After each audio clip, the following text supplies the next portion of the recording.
live. We are. Oh, wait, wrong button. Oops. Now we are live. Oh, I totally took the background away. Great start to the stream. There we go. We are live. And we are talking about the Los Angeles Rams and the Baltimore Ravens. Hello, Ramley and other NFL family, especially Ravens family. We are dual streaming. I'm PayoTime, your Canadian Ram fan, and I'm joined with none other than Darwin's Raven, a huge, hardcore Ravens fan and content creator. Make sure you go subscribe to his channel. We're going to have a great chat today, but Darwin's, how's it going, man? Oh, man. Well, first, thanks for having me on. Really appreciate it. I'm excited about this. It's school's wrapping up. I don't know about you. I'm a little excited about it, and it just means more football time. And I don't know about, are y'all on the cusp of the NFC wild card? We're looking to lock in the first seed here soon. Yeah. I think we have some different goals from this game, but no, the Rams are definitely they're in the thick of the wild card race. We're currently the 8th seed, just behind the Packers. So we will. Who pulled off a miracle over KC? Yeah. We're going to talk about this game here. Shout out everyone in the chat. We have a couple things that we want to talk about, and then we would love to get to your comments and questions. Feel free to ask them, and I'll do my best to star them in the chat, and we will talk to everyone in the chat tonight. So let's talk. I don't know about you. We talked a little bit off camera about this, but Ram fans today, the two things they're talking about are we're 7-point dogs in this game, and that there's this debate on whether it's 90% chance of rain in Baltimore, which makes sense for December in Baltimore. And they're like, is that an advantage for the Rams, or is that an advantage for the Ravens? Because they train in the rain. And I'm like, so I guess, what are your general thoughts on just sort of the hot topic of should the Ravens be favored that much? And does the rain bother you at all as a Ravens fan? I think that the 7-point favorite comes down more to, of course, a little bit of that home field advantage for the Baltimore Ravens. But let's be serious. A week 13 bye, that's a dream for a playoff team. Yeah. Ravens were already kind of getting healthy. We had some key starters like Marlon, OBJ, and Ronnie Stanley that, needed a little bit of extra rest, and they got it. If I'm not mistaken, coming into this game, the real only person on the injury report for the Ravens is Rashad Bateman with an illness. But with that, I'm telling you, if there's a betting line, guys, that says something to bet on 2-point conversions or, going for on 4th downs in this game, that rain might play into that. Yeah. Absolutely. Will we see the long field goals by Tucker? Probably not.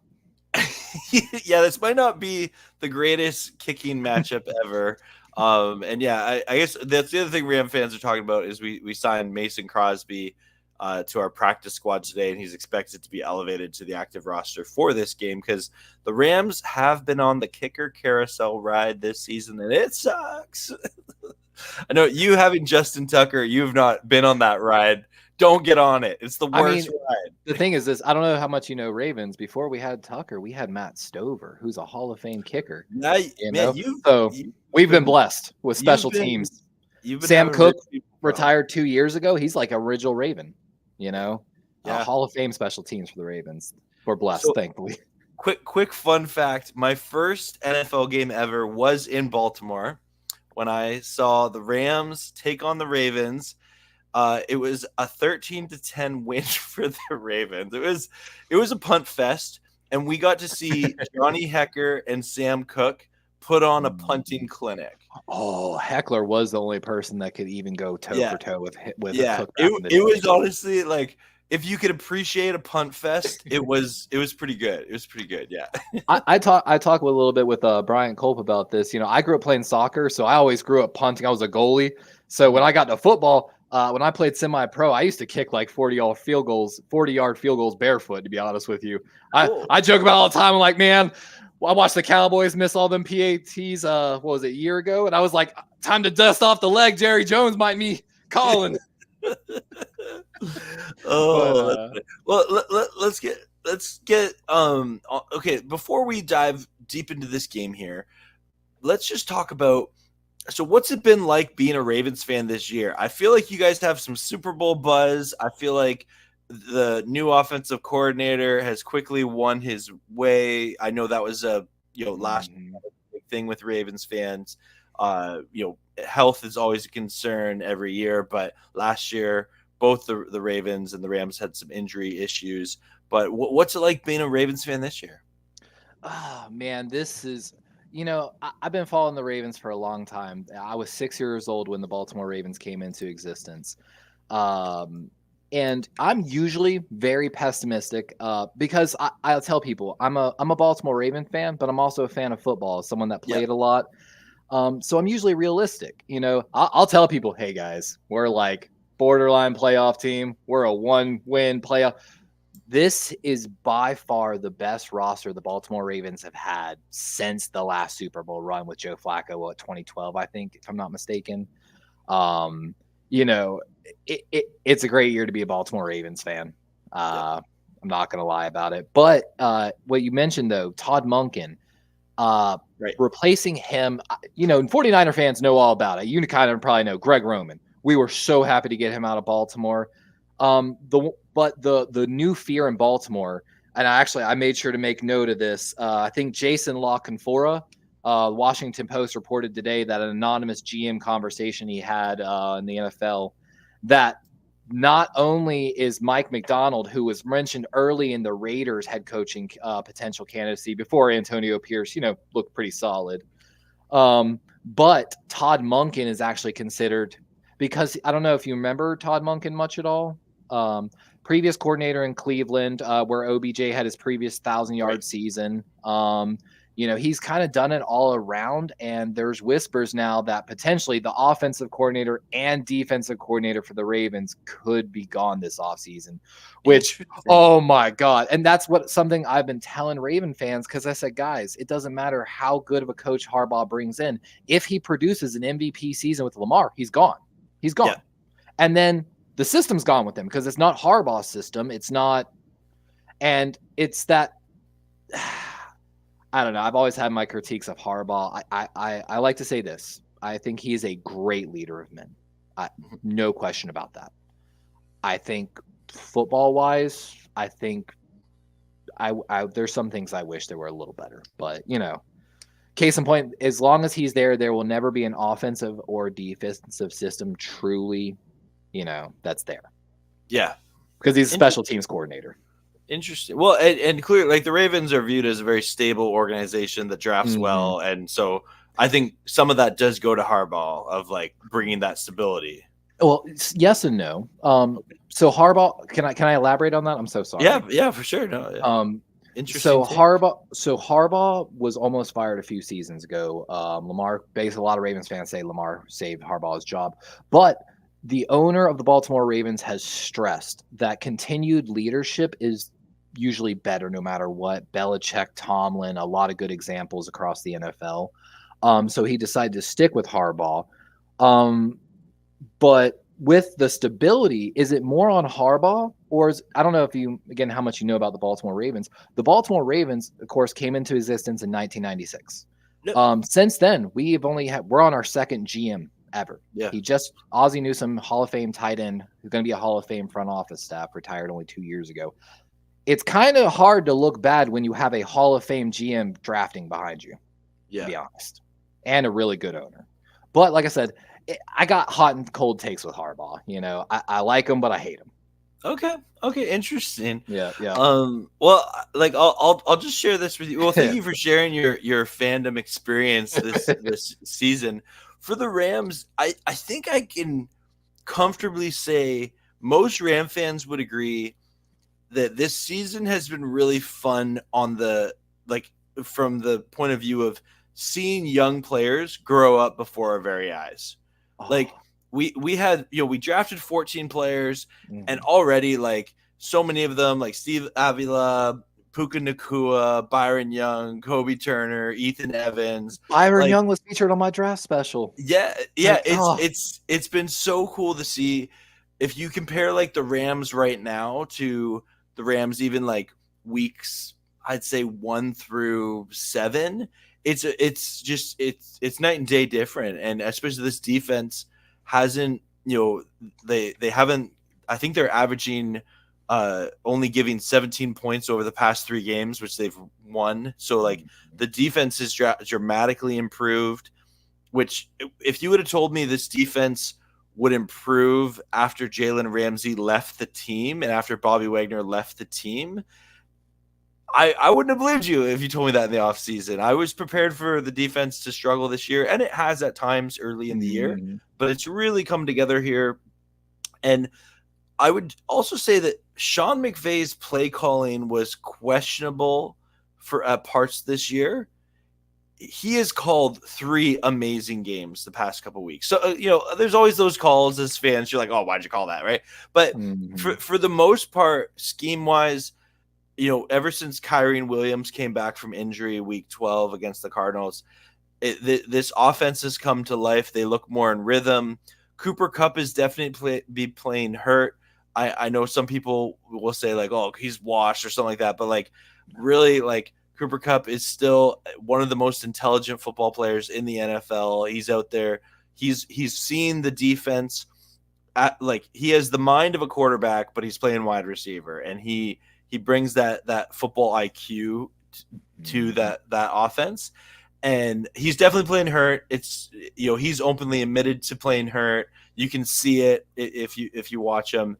And yeah, I'm curious to see what the Rams do against this Ravens defense, because you guys can put up some sacks. Tell me about that Ravens D line. I've got 2 fun facts for you before I go to that D line, because we were talking about the young rookies. We talked about it right after the draft. I thought y'all had a good draft. You entered camp, crazy stat line here. 36 rookies on your 90-man roster. That's more than a third of your roster. Yeah. And you mentioned it. Puka, Kupp, and Kyron Williams, when those 3 are on the field, you're averaging 6.9 yards a play with those 3 on the field. So it's magic. But yeah, that D-line of the Ravens, we've got Justin Madubuike, and I don't know if we talked about it in the pregame a little bit. For Ram fans that don't know, Justin Madubuike has been the breakout candidate since like 2021 for the Ravens. Didn't really live up to it right away, but after that, he reached out to Aaron Donald's trainer, and he spent some off seasons working with Aaron Donald. And of course, then he got to learn under Calais Campbell, the potential Hall of Fame. Now, I don't know why he went to Arizona, but so learning from Calais, who got to play more of the outside usually and move inside, and then of course Aaron Donald, who's going to be in the Hall of Fame in my opinion. Madubuike has taken that step, and 10 sacks and I think 45 pressures this season so far, playing Donaldish. Yeah. Yeah, well, and it's going to be interesting to see, because the Rams O-line is definitely coming off of one of their best performances in years, where they held a good Browns defensive line to 0 sacks, and Stafford had a pretty clean pocket for the whole day.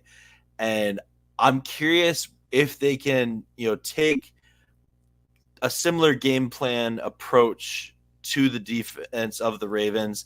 And I'm hoping that they can generate a run game. If this Rams offense has even a serviceable run game, it is very dangerous.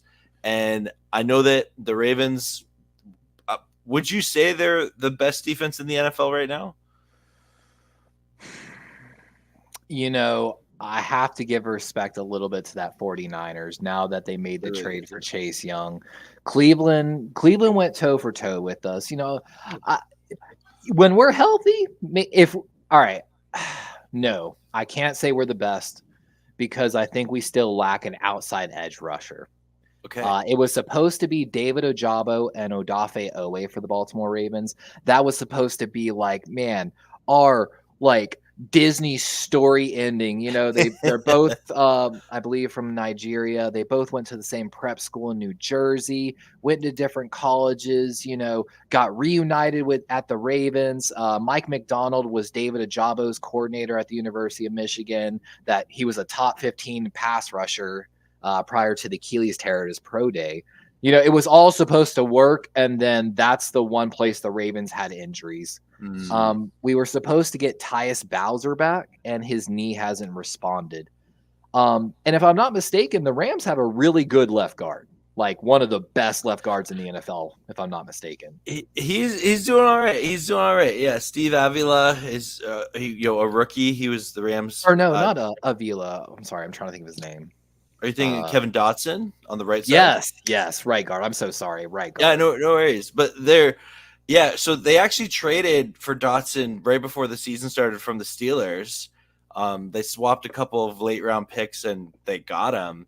And I remember thinking, like, I wish the Rams would have made this trade last year, because the Rams definitely struggled with. And I think when the trade happened, I thought it was like, oh, this is an O-line depth piece, whatever.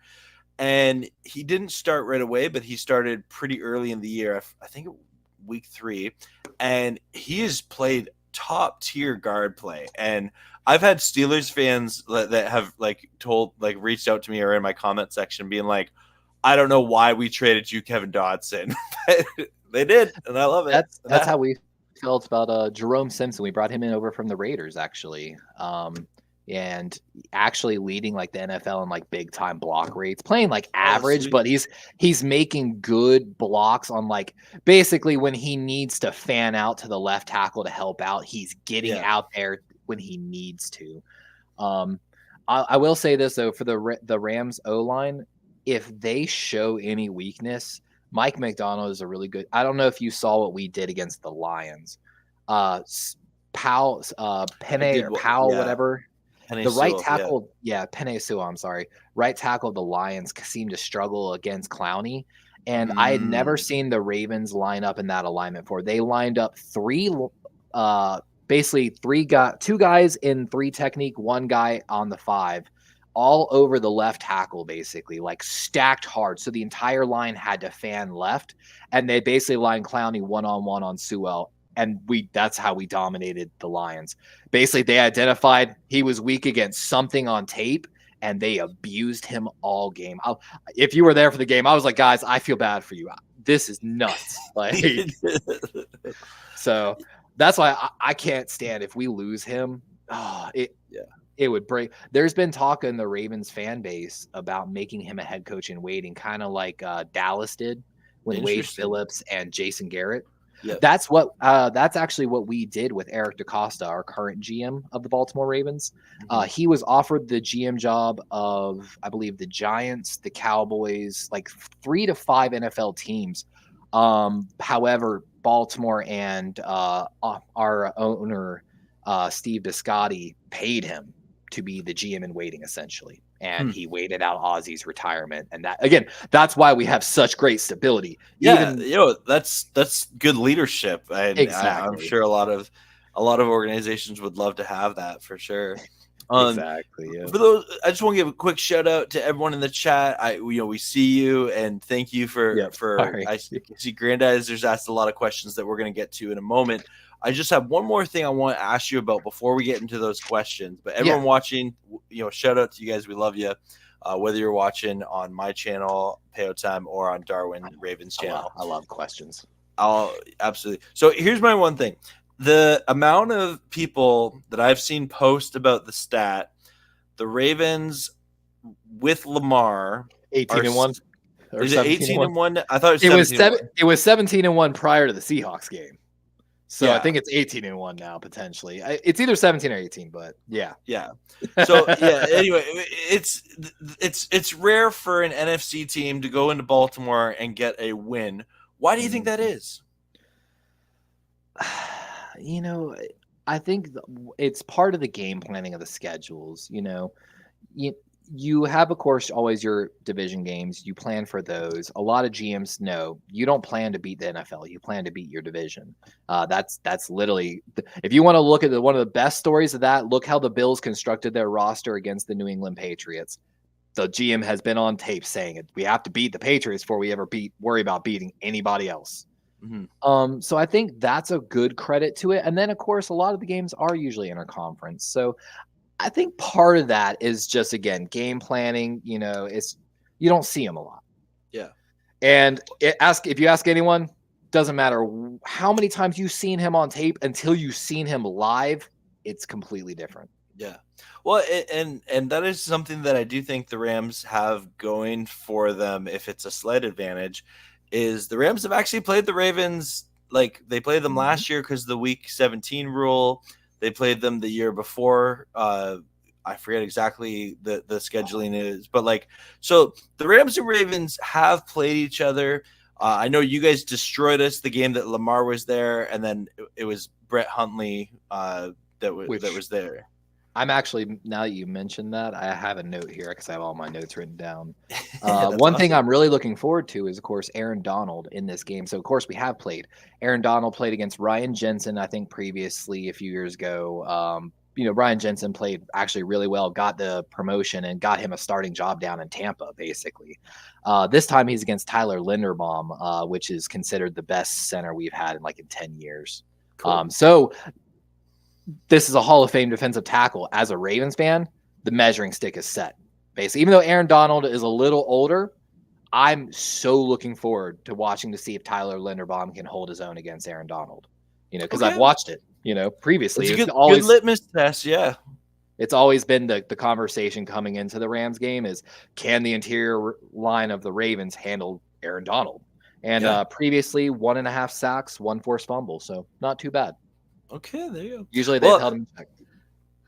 Oh, well, let's dive into some questions here. I'm sorry to cut you off, but no. Gridiron says, prior to the 2023 NFL season, what was your Ravens team record prediction? How has that changed now? Honestly, I believe my prediction was somewhere around 12-5. I really expected to lose an extra game to the Bengals, and the Bengals were not the team we thought they were at the beginning of the season. Yeah. RIP Joe Burrow, that was a hollow win for us. I never like to see that. So we're actually on pace, doing a little better, honestly. The Bills took a step back. Patriots aren't who they thought, quite a few disappointments on the AFC side. Yeah, yeah. A lot of hypes coming into it, and I'll just say this: I thought the Ravens were a team last year that underperformed, given their talent and their history, and seeing Lamar healthy, seeing him paid, I think has done a lot. It's removed a lot of the off better the field offense. Yeah, and a new offensive coordinator. You don't have the off the field distractions, and Zay Flowers, great draft pick for you guys, been balling out. You signed OBJ, it seems like it's really revitalized this Ravens offense. And OBJ was a Super Bowl move. It was our move to get to the Super Bowl. I don't know if you know the deal. It's a 1 year, $13 million, but it's actually got a void year on it. So okay, we only paid him $1 million this year, but it's going to cost us a lot of money next year. Okay. Oh, interesting. Okay, that is a Super Bowl deal. Okay. Yep. It's what your Rams did actually the year you won the Super Bowl. You put a lot of money into void contract years. Basically, you made the moves to go do it. You inspired actually a lot of teams to do it and follow your model. And some of them it has not worked out for, but it has not. And let me say this: I give so much respect to oh my God, I'm sorry, McVay. I almost called him Todd McShay. No, that's a very different person. Sorry. But I give a lot of respect to him. I love the young head coach, honestly. Yeah, I give a lot of respect to McVay. I also give a lot of respect to the Rams general manager, Les Snead. He's been our GM since 2012. He's a GM that's taken a lot of swings, and some of them have been home runs, some of them have been fouls. But one of the things that I don't think the Rams get enough credit for is they made a decision. Okay, this offseason, we are going to fix our cap situation. And in 1 year, all that Super Bowl dead cap, everything, they're eating it. They're eating it. And for a year where we're eating cap, we're looking pretty good. 36 rookies. Yeah, the 36 rookies coming into camp, 14 draft picks, all of them made the roster. Like, there's just kind of the one situation with Stetson Bennett. But other than that, like, there's no draft there's no draft pick from last year that you can label a bust for the Rams yet. Like, they've hit on a lot of them, and some of them you're still going to see them develop. But yeah, it's exciting. Like, one of my critiques, I've said it in some of my previous streams of Harbaugh, is he's very loyal to veterans. And sometimes I feel that inhibits the growth of some of the rookies. Like Katie's point, we brought in Derek Wolfe. I thought we never needed Derek Wolfe. He never played any snaps. We injury settlement with him to get out of it. We brought in some previous years, some veteran wide receivers I didn't think we needed. They didn't play any meaningful snaps. We brought in veteran running backs. Again, we brought in guys like Kenyon Drake. I said, man, now during injuries, I understood it. But I would explain to Ravens fans, these big gains by Kenyon Drake are not a result of him. It's a result of great O-line play. I could almost get half amount of yards Kenyon Drake got with that great of blocking. But so I love that approach. I love what they did. They manned up, they did it. And one of my constant arguments for an NFL coach is your job is to coach up these players, and showing he can do it.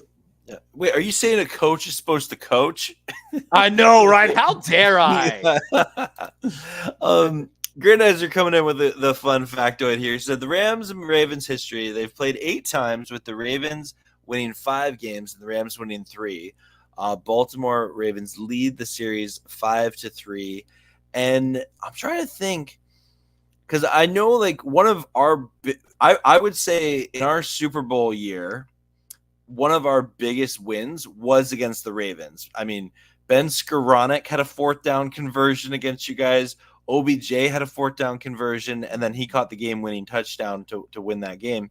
But looking back at that game, I'm well aware like Hundley was there, and they were a banged up team. But that game was in Baltimore. And so when I saw like the Rams are going to Baltimore again this year, I'm like, oh, I know that's going to be a hard game. That's really tough. Have you read OBJ is still apparently a part of some of the group chats with his Ram teammates? I did. I saw his press conference today. That was really fun. They've been trash talking, having some fun. Yeah. Well, so we got a weird bond here. Yeah. Well, and like even Stafford was asked about it, and a reporter was like, "Can you tell us what you and OBJ talked about in your group chat?" And he's like, "No, that's personal." Oh man, but even McVay has high praises for OBJ. Okay, Darwin, I don't know. Are you a Star Wars fan at all? I love Star Wars. Okay, cool, bro. Here, one of our great subscribers here at the PayoTime people community. He's been learning how to speak Mando. I don't know if you speak Mando, but do you have any clue what he's saying here? I don't. I'm halfway tempted to Google it. I love it though. I love it. My brother used to like to learn like old weird languages and stuff like that, so I dig it.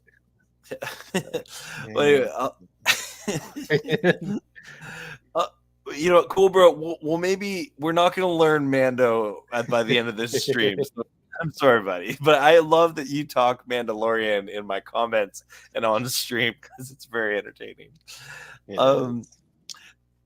Grandizer coming in with another great question.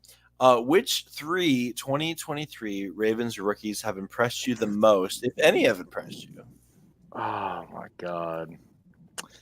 That's tough. I mean, so the one rookie I called the most, let's start with the one most people didn't know about.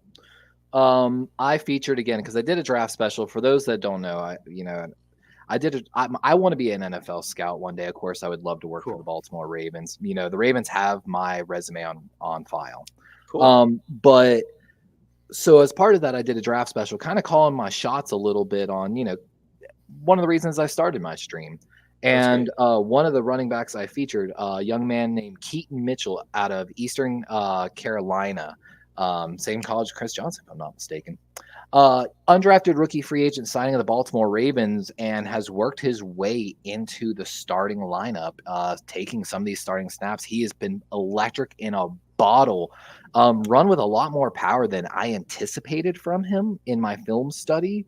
But it's why I kept telling people coming into the season, Baltimore had the deepest running back room in the NFL between Gus Edwards, J.K. Dobbins, Justice Hill, and then Keaton Mitchell. And Baltimore was very hesitant to put him on practice squad coming into training camp because they were scared someone was going to take him. Like, I don't know if you know, Raheem Mostert was on our practice squad at one point, and Harbaugh would not give him a chance. Huh. And that's how he ended up going to the Niners and then the Dolphins. And that's the constant lesson here. Of course, number 2, you got to go with Zay Flowers. But, we kind of knew about him a little bit. He's been fun to watch, though. Yep, absolutely. Yeah. The last guy, you haven't seen him, but you're going to hear about him next year. Okay. Actually, I'm going to put 2 people here. Okay. The one you might know of, Andrew Voorhees. Okay. Voorhees was considered one of the best guards in the draft this past year. Went down at the combine with a horrible injury. I was literally live when he went down. It was horrible, destroyed.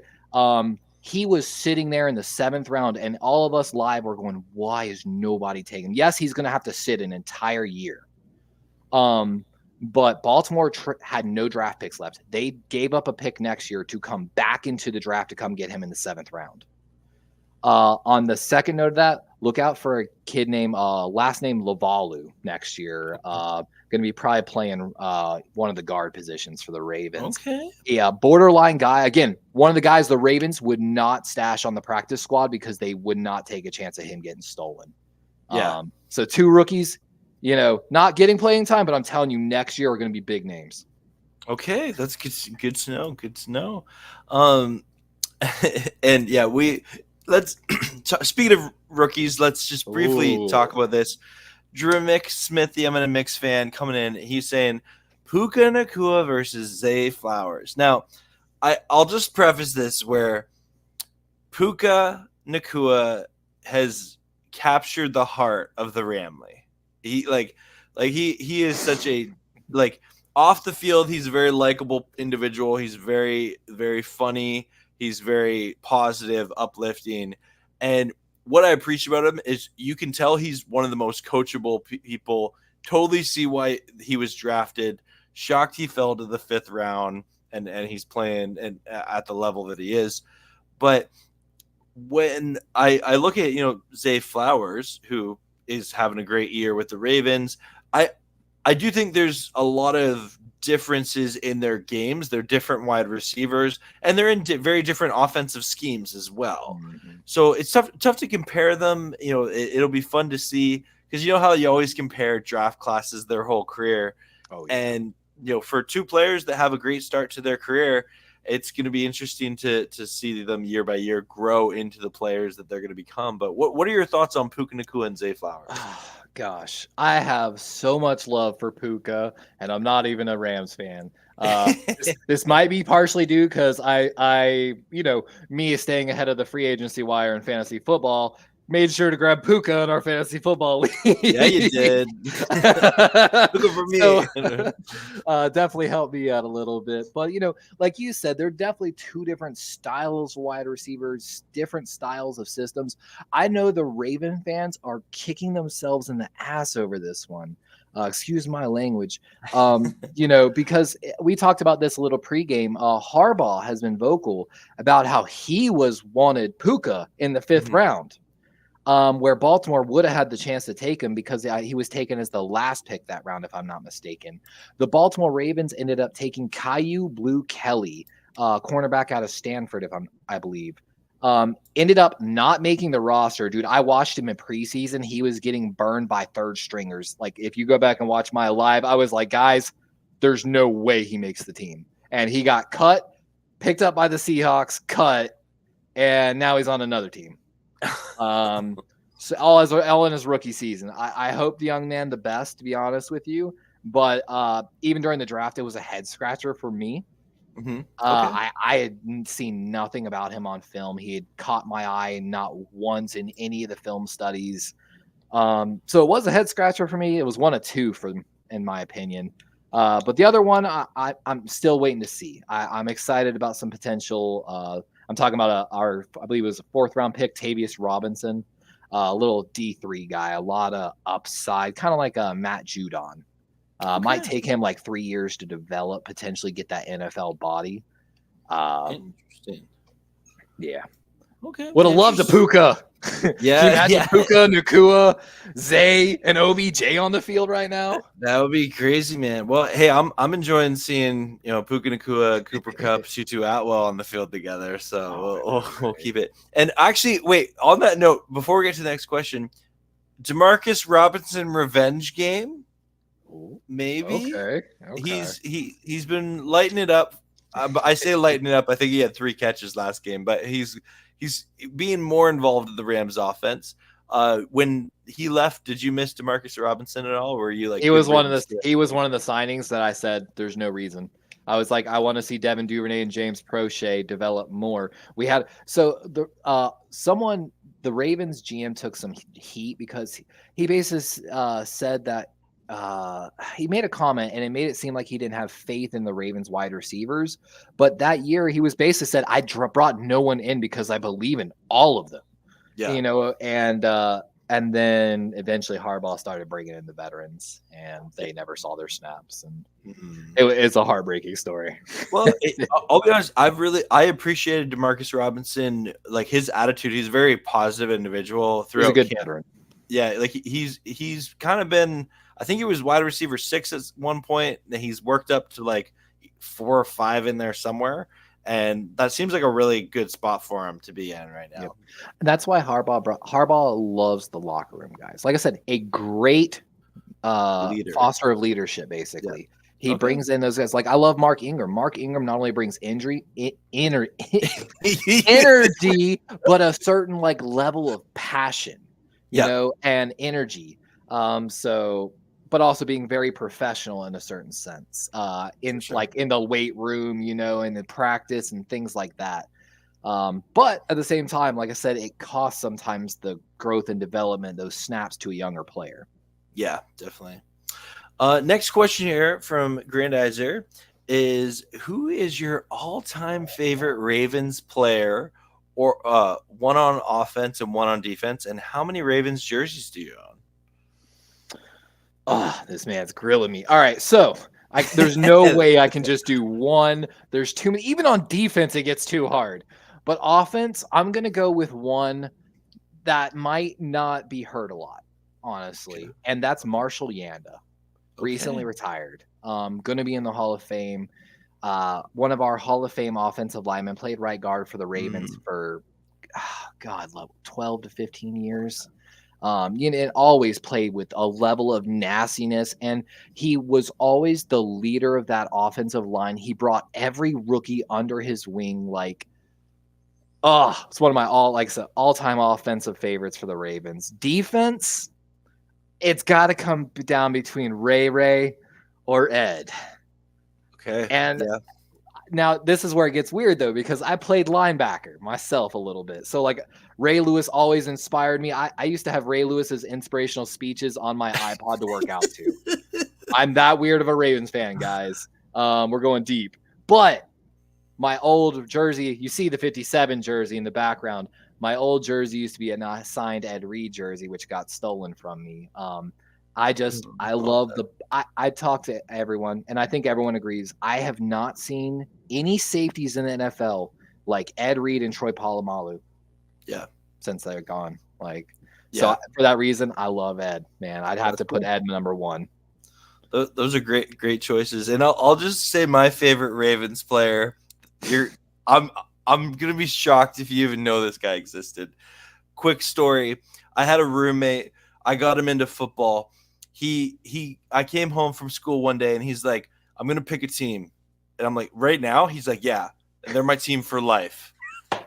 And I'm like, okay, like, how, and he knew nothing about football. He knew nothing about football. And I'm like, okay, what's your rationale? He's like, whatever team has the heaviest lineman in the NFL That right was our now. season, bro. Oh my God, we had Terrence Cody, fucking, Brandon Williams, Calais Campbell. Like, None of those guys. None of those guys. No, really? That wasn't the this line? this was in 2009. Oh my He God. didn't he didn't end up he got cut from the Ravens in this season.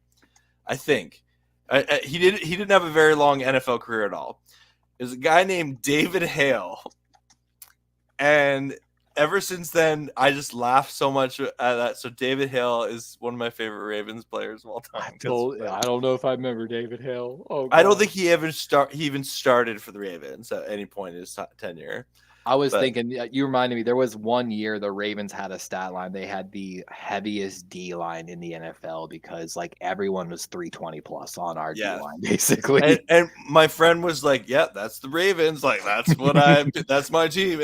So anyway, Bully the trenches. Let's go. yeah. I like dogs has a question here I want to get to is what AFC team is the biggest threat to the Ravens in the playoffs? Ooh. That's tough. The Bills definitely aren't the team.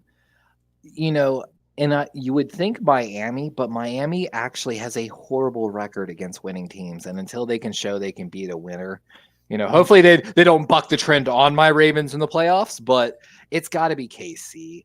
I've got nothing but respect for Patrick Mahomes. A lot of people say, hey, your quarterback should be able to elevate his wide receivers. What'd they do last year? They went and traded their number one wide receiver, had nobodies but a tight end, and went and won a Super Bowl, basically. So it's got to be the Chiefs, man. Yeah. And I think you still got to respect the Chiefs.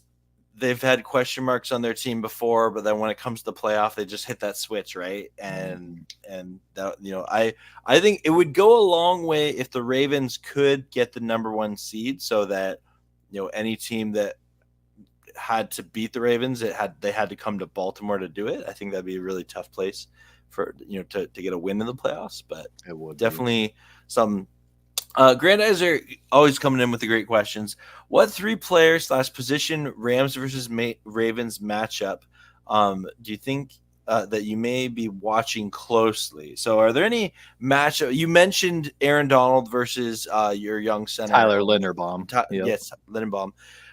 So that's one that I think definitely would be really excited about. Any others to come to your mind here? Let me ask, where does Puka do most of his damage? They switch him around, but he's been playing in the slot a lot, and you're going to see a lot of motion. I think the Rams run motion more than like any other team, and you're going to see Kupp in motion, you're going to see Tutu in motion, you're going to see Puka and Nakua in motion, and it's if I remember, Puka 6'1". Yeah, about that, yeah. But they switch up between the Z, the X, and the Y. See, I feel like Baltimore, if I remember correctly, we don't track anyone around the field. So Baltimore, of course, has Marlon Humphrey, the perennial Pro Bowler, who's had a few injuries this season. We talked about him getting healthy. I've been banging the table for Ravens flock. There is a corner. His name's Brandon Stevens. He is one of the few Ravens that has played 100% of the snaps early on in the season. When we were having so many defensive back injuries, we were signing guys off the streets, and then they were going down with injuries. It was bad at the beginning of the season, and that's why I've talked about Baltimore slowly gotten healthy late in the season, then had a Week 13 bye. So with that being said, Puka, if he's in the slot, it's got to be Kyle Hamilton against Puka if he's in the slot. Kyle Hamilton has been playing outstanding in his sophomore season. Very high level. Actually, I've got a stat somewhere here on that. So in the box or playing from the slot as a safety, he's got a coverage grade of 83.0. That ranks first among all safeties in the NFL. Geno Stone, of course, has 6 or 7 interceptions, I believe, in the NFL now. Basically plays the back range. He is... If you actually look, one of the reasons he's been a roster bubble for several years is because he's struggled against the run. But with Kyle Hamilton coming down as a 6'4 safety, playing down, we signed Marcus Williams, Pro Bowl safety from the Saints, to a long-term deal. He's slowly getting healthy as well from a pectoral injury that could have been season-ending. And so we might be seeing that, but Brandon Stevens on the outside opposite Marlon Humphrey has been playing Pro Bowl level. He's been targeted, I think, more than any cornerback in the NFL. But where are you going to throw? Yeah. Especially Roquan is also leading the NFL in coverage grade for linebackers at 90.1 and having 6 pass deflections as a linebacker. So again, where are you going to throw? Yeah. Not definitely. I'll quickly address this question. Yeah, sorry. No. Cool, bro. I am not in another haunted house. I am. I travel for work a lot, and so I sometimes stream from hotel rooms, like I am doing tonight. But this does not seem haunted like that one time. Yes. Oh man. Well, let's. I would love to. I always love to. Whenever I do these kind of collabs, I have a vibe in my brain of how this game is going to go. Mm-hmm. I would like to know what your vibe is. I'm often wrong, but I would love to know, like, going into this, do you think it's going to be a punt fest? Do you think it's going to be a barn burner, high scoring game? Do you think it's going to be like a Chargers Patriots 6-0 game, which I hope not. Wow. But I'll say this. My vibe going into this game is I actually think this is going to be one of those games that starts off slow and teams are just going to be adjusting to the elements. I do believe we're going to see some water in this game. It's going to be raining. And I think that the team that dominates time of possession in this game is probably going to win it. I think that there may not be a lot of high-flying, big passing plays from Stafford or Lamar, but I think if the team, with their backfields, or I know Lamar's a threat with his legs, I think the team that runs the ball most effectively and keeps their offense on the field is going to win this game. I mean, I think you're kind of spot on. I was just doing some research a little bit more, talking about that rain, because there's always, it depends on like how much rain, how much of wind, right? Predicted rain, of course, 95% chance, accumulating at about an inch over the day. But the real tell I just saw, predicted daytime wind 23 miles an hour with gusts up to 45. So if you're throwing against the wind, that ball is going to die. Yeah. I know Stafford, though, his spiral on the ball really helps him counter that, while Lamar's are sometimes a little more looser on the spiral, but he's still slinging it. Yeah. So I definitely, like you said, time of possession might be one of the key factors here. One of the good things, Baltimore has a natural grass field. You don't have to worry about artificial turf here. So hopefully no serious injuries while you're visiting here in Baltimore. And, Baltimore does a good job of keeping up with that grass. Well, McVay said in his press conference today that one of the things he's really concentrated on is I guess cleat preparation for the game. I meant to say that too, actually. And I think, equipment is every game you need to watch your equipment, but I feel like for games like this that have the elements involved, your equipment staff need to really step up, right? And you were talking about like the adjustments. Not only are they going to have to make, game planning adjustments, you're going to see guys probably changing out their cleats like 2 or 3 times, figure out exactly what's going to work for them on that field with how their running style is, essentially. Yeah. Let me ask one question in that regard. Yeah. Running wise, inside, outside, zone, power, what's the Rams really run style? They do a lot of zone scheme. Yeah, they do a lot of zone. It's funny. They disguise, like, they run 11-man personnel more than anyone, but they disguise it that their run game looks the same as their pass game. Mm-hmm. And when the offense is in sync, and when the offense is running the ball effectively, it's really hard to stop. And especially if Stafford is able to read the defense, and they've caught into like almost a hypnotization of what the Rams are doing on offense, because it looks the same. There's so many times, whether it's Tutu in motion or Kupp in motion, or sometimes you see Ben Skronik in motion, or Higbee goes in motion. It's the way they disguise their offensive scheme. But yeah, on the run game, they do a lot of zone run schemes. I love that you brought that up because, back in the day when I was starting to get more into, football and like wanting to get into coaching and my flag leagues. Fun fact, my flag league, I don't know if you remember Tyler Thigpen, former quarterback at KC in Miami. Dude, man used to play in our flag football league back in our city. Like, yeah. Fun fact though, he couldn't play quarterback. No one could catch his balls. Like, he got there. But so flag football league out there was on another level. Like, we were trying to get serious. But play calling, when McVay took over the play calling out there, he changed the dynamic. Before, the dynamic was more Bill Belichick, a lot of advanced formations, a lot of substitutions. McVay said, no. I got a young guy when you had Goff, and it's easier for him to learn when there's simple formations. And so he made an offense that looked simple, but had depth and complexity to it, basically. And it inspired me. And honestly, my playbooks are slightly inspired off McVay with a little bit of the things I've learned about motion concepts from Bill Belichick. Motion is a quarterback's best friend because it allows you immediately to tell what the coverage is, unless they call an audible. Absolutely. Cool Bro asked this question a while ago. I want to get to it. Is so he translated. Thank you for the translation, Cool Bro, from Mandalorian. What's your opinion on Kupp, and what's your 2 favorite movies? All right. Cooper Kupp, honestly, I've got nothing but respect for, because he didn't win with speed. He didn't win with size. He won with football IQ and route running savviness, basically. And when we've talked about it a little bit. I used to play football. I played all around. I originally was a wide receiver, moved to tight end. I also on defense played a little bit of linebacker, safety on that same side.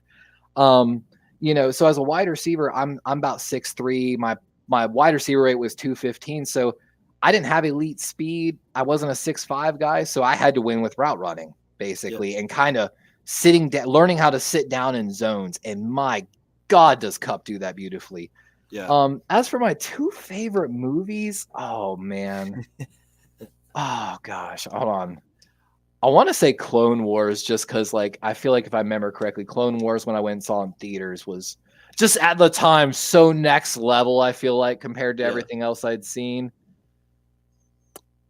Can I say I like Andor instead of a movie? I thought Andor deserves every award it got. Andor, I even told my girlfriend, you don't even have to be a fan of Star Wars to watch Andor. Appreciate that show. Yeah, exactly. Mandalorian, I like and I don't like. I'll be honest. I've got to list my critiques, but there's a pastor that likes to say this: correction made out of love is a beautiful thing. Fair enough.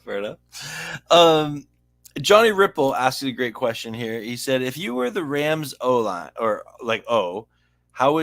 offense, sorry. If you were the Rams offense, how would you attack the Ravens D? I actually know this 100%. I stress this, and it's why I'm worried about the 49ers slightly. The Ravens have struggled a little bit with outside run containment. We talked about it earlier. David Ojabo and Odafe Owe were supposed to be those 2 guys. Tyus Bowser, who used to put up 6 sacks and was a really good coverage outside linebacker, his knee hasn't responded, so he's not back. Clowney, is not really known for his run defense on the other side. It got so bad. We had an undrafted rookie free agent named Malik Ham, who you'll actually see on the injury report. I don't think he's going to be in the game. His pass rush potential through the roof, but he blows his lane on run assignments constantly. And it's something I've talked about in the few times I've seen him on stream. And because that he got his playing time reduced, it's gotten so bad that the Ravens are taking Malik Harrison, the 3rd string inside linebacker behind Roquan and Patrick Queen. And when they can predict a run package, because Roquan is so good and Patrick Queen is so good in the pass protection, they'll bring a third middle linebacker in and play him on the outside because he does such a better job on run containment. Last game he was out. The Ravens were down 2 out of their 4 linebackers, and we got lucky, Mm-hmm. So if you're going to expose the Ravens, their DNs have not been as good to the outside edges, I feel like. And because of that, the Ravens do also, you'll see a lot. I guarantee you, place a bet. Kyle Hamilton's coming from a safety, like corner blitz at least once. He got 3 sacks in one game on the same exact play because he plays so well up at the line of scrimmage. Yeah. Well, and if your player has that talent, you got to use it, right? So exactly. Yeah. Grandizer asking another great question. If you had a magic wand that could make one player on your 2023 Ravens IR roster completely healthy for this season, who would it be? Oh, God. I mean, a lot of people would say J.K. Dobbins, right? Because, but I mean, like, we're already got 3 really good running backs. I hate to be that person.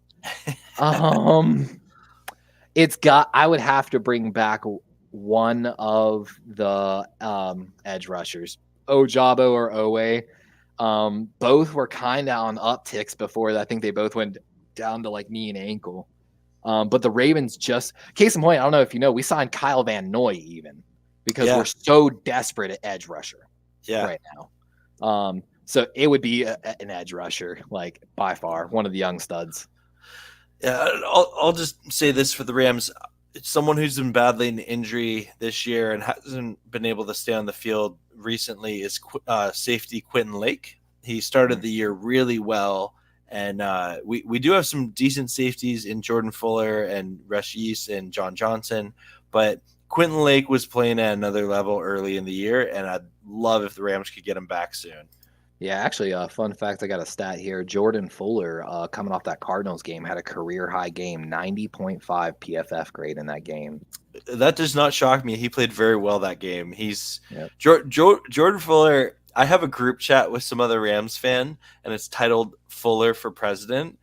And he is someone I've been cheering for years now. Huge fan of Jordan Fuller. Love that he had injuries last year, but love that he's coming back into his own. And yeah, he's when the Rams let John Johnson go a couple of years ago to the Browns, a lot of Ram fans were okay with it because we still had Jordan Fuller. And now that it's cool that, John Johnson got paid by the Browns and now he's back. And so we're okay with the That's what Michael Pierce did. He went and got paid by the Vikings, then came back to us and played Pro Bowl. I actually have a question for you as a Rams fan. Kobe Turner, how are you employing him with Aaron Donald? Dude, okay, this guy, he showed flashes early in the year. And I remember when the Rams drafted Kobe Turner, I was like, okay, like he was on my radar pre-draft. He's got some decent stats. In my mind, it was like, okay, he's a late round talent. Like he's getting developed. Maybe in a year or two, we see him turn into a starter, maybe, but he's probably a rotational player. Oh boy, was I wrong. I'm so glad about it. Kobe Turner, they call him the conductor. And so when he gets a sack, he'll like do a conducting one. And him and Aaron Donald, there was a hilarious thing when they got the safety last week. They against the Browns on Flacco. They were like linking arms and skipping like afterwards. They were just so happy. But I love that he honestly looks like AD's little brother, and like Aaron Donald's taking him under his wing. If you second among Ram defenders, 6th among all rookie defenders PFF grade right now. Yeah. So like here's my thing about Kobe Turner, and this is something that I learned new as a football fan this year. Because you know how when your team drafts a guy, you go and look up his highlights from college, and you start really doing the research. If you compare Kobe Turner's college highlights, which are great, which are good enough to get into the NFL, he got drafted, to his NFL highlights, this guy has bulked up. He's stronger now, and you can tell he put in the work in the offseason. And he has the potential to have a very good career with the Rams. Aaron Donald, I still expect him around for at least 2 more years, in my humble opinion. Yep.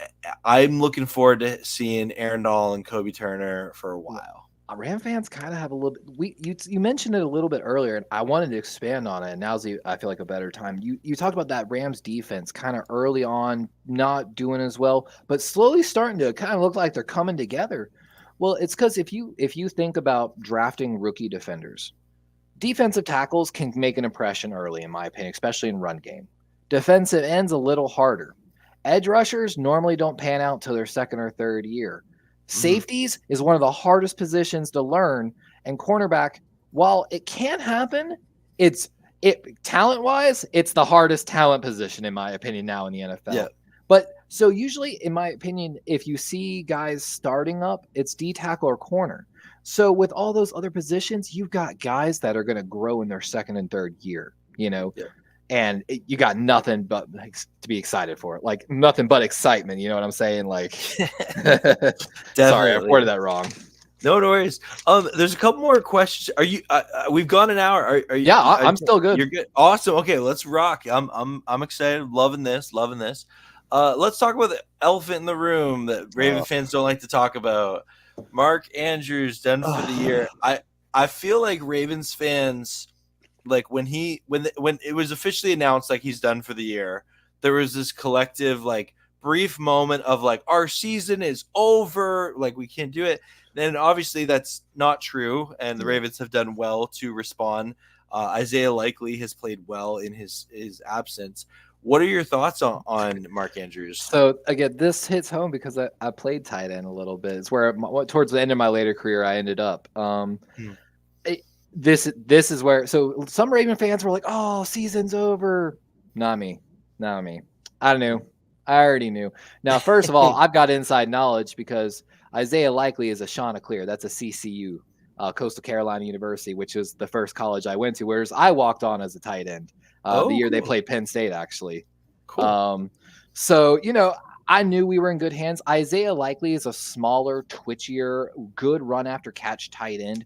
If I remember, he's closer to the 6'3" size, so he doesn't have that elite size. But in that same draft, Baltimore last year drafted Charlie Kolar out of Ohio State, a 6'7", 260 tight end, known for his blocking and sure-handedness. Can't really create separation as much. But Baltimore's always had this identity of the pass-catching tight end, the run-blocking tight end. Previously, we had Dennis Pitta and Nick Boyle, where Dennis Pitta, everyone knows Dennis Pitta, and then Mark Andrews came in. But a lot of people don't know about Nick Boyle. Nick Boyle was hot on the trade market before he signed a 3-year extension with the Baltimore Ravens, and it was his second or third year, had a gruesome, like Teddy Bridgewater knee injury, never recovered, moved a long snapper because it was so bad. But he got that 3-year extension from Baltimore because he was the number one run blocking tight end in Baltimore, which is another reason Greg Roman did so well here, because Nick Boyle was laying people out with Patrick Ricard. So Isaiah Likely has taken over the pass catching role really well. Charlie Kolar, I've got nothing but faith in. Last year, he suffered injury, I think sports hernia and then knee. So he saw 0 snaps last season. That's why no one knows about him. But he's been healthy, just chilling in as a third string, because in training camp, Isaiah Likely was looking Mark Andrews-ish. Like, wow, he was, if you go back and look at the training camp reports, Isaiah Likely was the highlight star of the Ravens training camp. So we're in good hands. Okay. And we've used Odell Beckham Jr. more since the Andrews injury. So good shift. Yeah, well, and when you lose a key piece of your offense, you have to shift it that way, right? Yeah, play to your strength. It's kind of worked because people stopped. They used to pay a lot of attention to Mark Andrews, and that was part of the game plan. Right. And they stopped paying attention to Likely. Like, Likely had a huge screenplay, which we've been setting these tight end screens for a while. But because Mark Andrews was so watched, they never worked out. Where Isaiah Likely took it like 40 to 60 yards the previous week. Yeah. MKI Sports saying, question for Darwin: Brian Billick or John Harbaugh? Oh, it's got to be John Harbaugh. I'm sorry. I know Billick got us there, but like, no, I'm sorry. I started really, really loving football towards the end of Billick's career, and it was one of those ones where I was like, all right, this is why I want to get into football, because this man cannot be our head coach anymore. Yeah. Okay. Fair enough. Fair enough. But respect, he did a lot. He did a lot. Yeah. No, oh well, he got you to the dance, and Exactly. he got the crown, right? Yeah. Exactly. They each got one. Yeah. Johnny Ripple is. Do you want to trade kickers this week? I'll accept the trade. What, you didn't hear? I got a walk-on tryout this Friday with the Rams. Oh, there you go. There you go. Hey, 40 yards and under, I'll hit it. I promise. I like dogs who, I'll preface this is our resident Chiefs fan, hardcore fan. Okay. Question: if neither of your teams makes it to the Super Bowl, who would you want to see in the Super Bowl? Great question. That is a good question. You go first. I don't know. Like, there's so many good storylines in the NFL. I feel like with all the injuries happening right now, this is a year we could get to the Super Bowl and be like, wow, no one saw that coming. So like, I don't know, like seeing a team like over on the AFC, it's so hard to pick, but like I wouldn't mind seeing the Ravens there. I wouldn't mind like I'll say neither of our teams. Like I wouldn't mind seeing the Jags there if especially if Lawrence can get healthy. Did you see Christian Kirk's headed IR? Yeah, that sucks. Yeah, I just found that out right after the injury. Like it's a high ankle sprain. I was like, oh, so even if he does come back, he lost his number one. Yeah. And I like dogs to know you're not going to like what I'm going to say here. If the Colts somehow made the Super Bowl with Gardner Minshew at quarterback, that would be wildly entertaining. I know I got a friend, I think he's one of my moderators. He has been hoping and praying for the Lions to make it happen. Lions would be cool. And like if in the heart of like the unlikely candidate, I would have to say Lions. But yeah, does anyone beat the Niners? Okay, tough. so I'll say this: I think the Niners are a really great team that are hot right now. I don't think they're an invincible team though, and it's coming up. That's the Christmas beauty. Day. Yeah. Oh yeah. Hey, yeah. There you go. That'll be a good game. I don't know if you know this too. My name is Levi, and the name of the Niner Stadium is Levi Stadium. So that's my house. So I was just saying, is that your logic for why the Ravens are going to win that game? Because your name is Levi. That's my completely illogical logic of why the Ravens will win that game. The Ravens are going to my house on Christmas Day. Daddy wants a Christmas present. Okay, fair enough. But yeah, it's gonna be a fun playoff year for sure. I like the Chiefs though. I just don't want to watch Brittany Mahomes. I don't want to watch her. And all right, let me give you 10-hat conspiracy. Taylor Swift was considered for the Super Bowl halftime show like 2 years ago when Rihanna got, or a year ago when Rihanna got it. It was between Rihanna and Taylor. No matter what, Taylor's going to the Super Bowl because the Chiefs are going. She got her Super Bowl no matter what. She's getting her airtime, boys. There you go. She'll be there. Totally. Well, if they go, absolutely. And I think the NFL would love for Taylor Swift to be there. Exactly. It would make it the highest watch because they've seen there's been like a 40% increase in women viewership of football since Taylor Swift came to the NFL. I'm still curious of how much of that will continue, right? Like how much longevity is it, right? So we'll see. I missed here's the question here from Grandizer. Is 3 keys for Ravens winning the game versus the Rams? What are the 3 keys for the Rams winning the game versus the Ravens? All right. The Ravens to win the game, they have to, 1, not fumble. We've had horrible, costly turnovers, fumbles. Lamar's had a few of them himself. You cannot let Kobe and Aaron get that fumble. 2, stay healthy.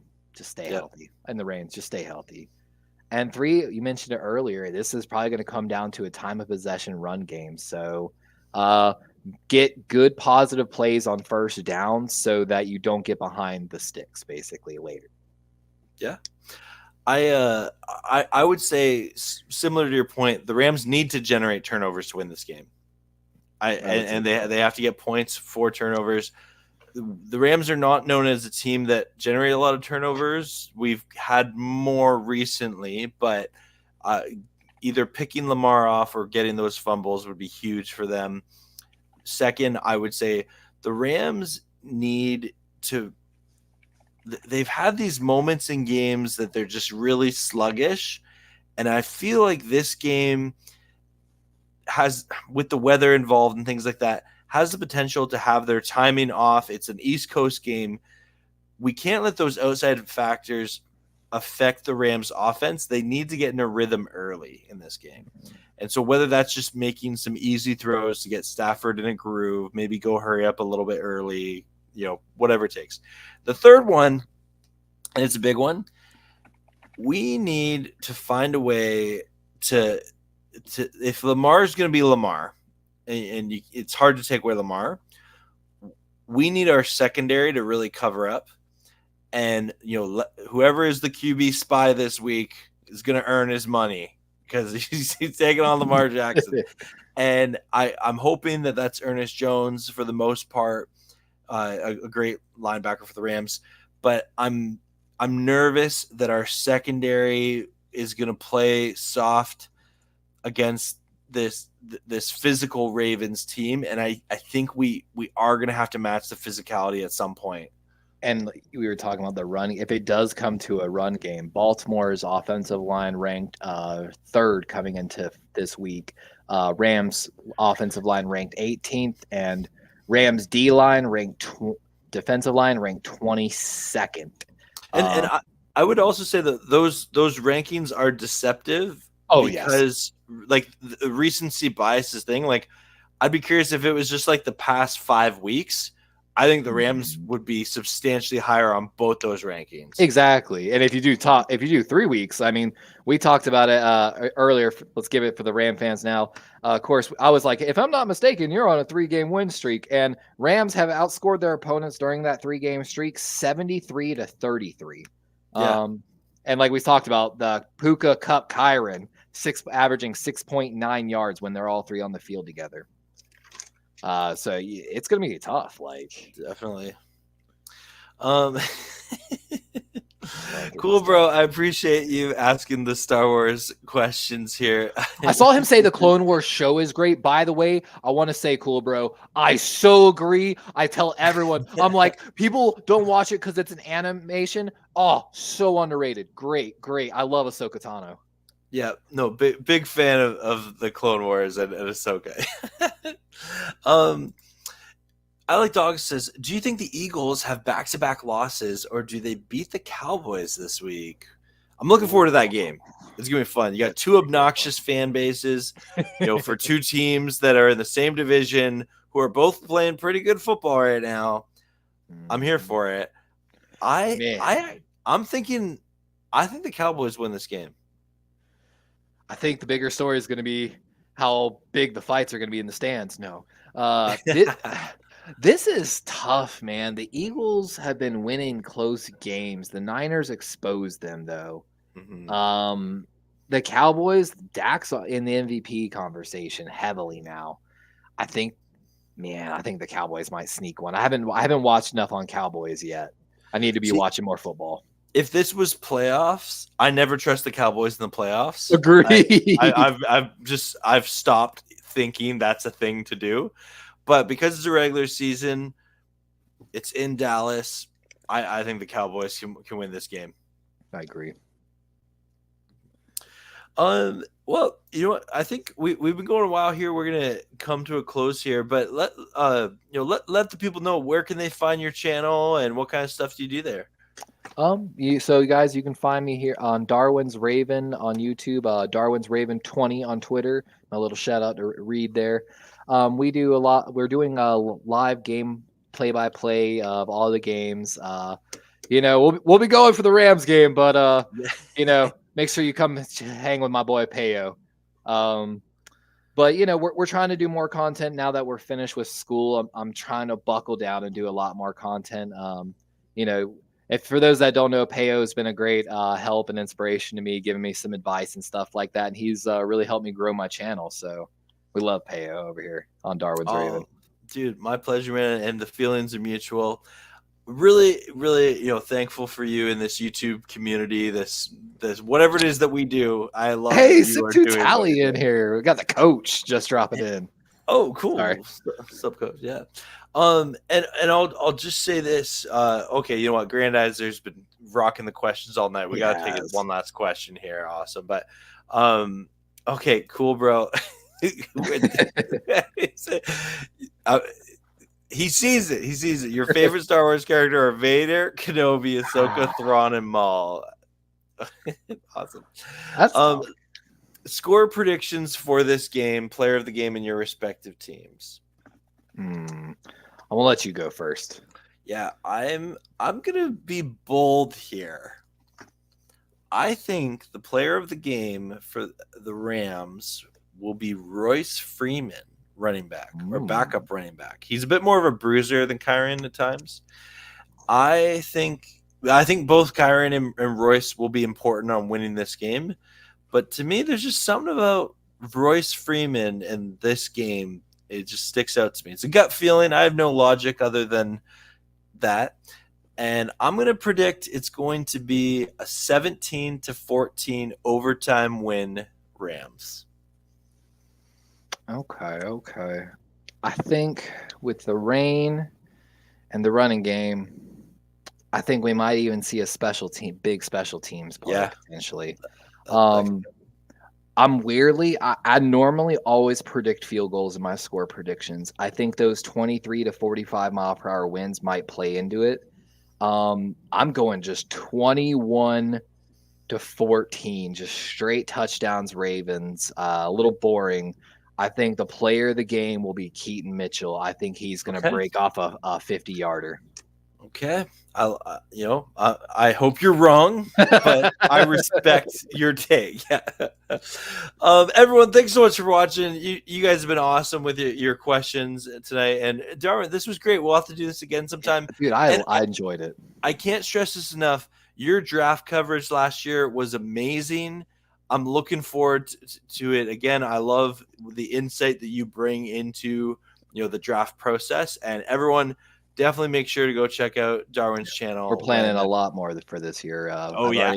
Joe Stevens has already hit me up. Last year, I wanted to cover 252 players before the draft. Joe already hit me up and said, let's get on this, basically. That's awesome. That's awesome. So everyone, have a great night, everybody. Yep. And as always, go Rams. Horns up. Peace out. Later.